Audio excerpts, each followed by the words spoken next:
কোনটা? এই মহিলারা ভিতরে থাকতে হবে, মহিলার সব ভিতরে যেতে হবে। এটা কি ফাইজলামি জায়গা নাকি? সামনে কেন মহিলারা? ওই মহিলার সামনে কেন? আপনাদের কারণে ক্ষতি হয়ে গেল, জানেন আপনারা? আর আল্লাহর ছবি তুলে আমাদেরকে বদনামি করা। আমরা অন্য কোনো বক্তা না, আমরা মাসলাক আলা হযরত আয়েশা কেবলা মুরিদ। কিছু কিছু বক্তা আছে মহিলা দেখলে আরো আকর্ষণ পায়, তারা আরো বাপ দেখায়। আমরা ওটি করি না, কারণ কি?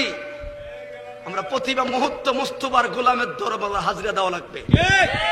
নারীর ফিতনা, অসংখ্য বক্তা ধ্বংস হয়ে গেছে। কথা বলে ঠিক না বেঠিক?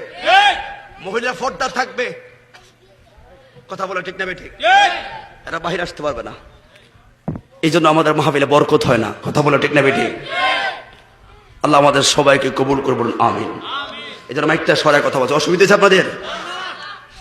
ভাই মাহফিল দিয়েছেন হেদায়েতের নিয়তে, কথা বলে ঠিক না বেঠিক? এই এদিকে খেয়াল করেন, একজনকে বলছি আর 50টা সতর্ক হয়ে যাবে। আপনারা পিছিয়ে তাকান কেন? কথা তো আমি বলছি, আবার দ্বিতীয়বার কি আমরা লজ্জা দেওয়া লাগবে না কি? আবার আমার কথা কি রাগ হয়েছেন আপনারা? এই ছেলেরা কষ্ট করে মাসের দুয়ারে দুয়ারে হাইটে হাইটে টাকা তুলছে, ঠিক না ভাই? এটা মাহফিলের একদিন হয় না, অনেক কষ্ট করে করছে। আজকের মাহফিলে দিগার উলামায়ে কেরাম, নোয়াফাতেরিয়া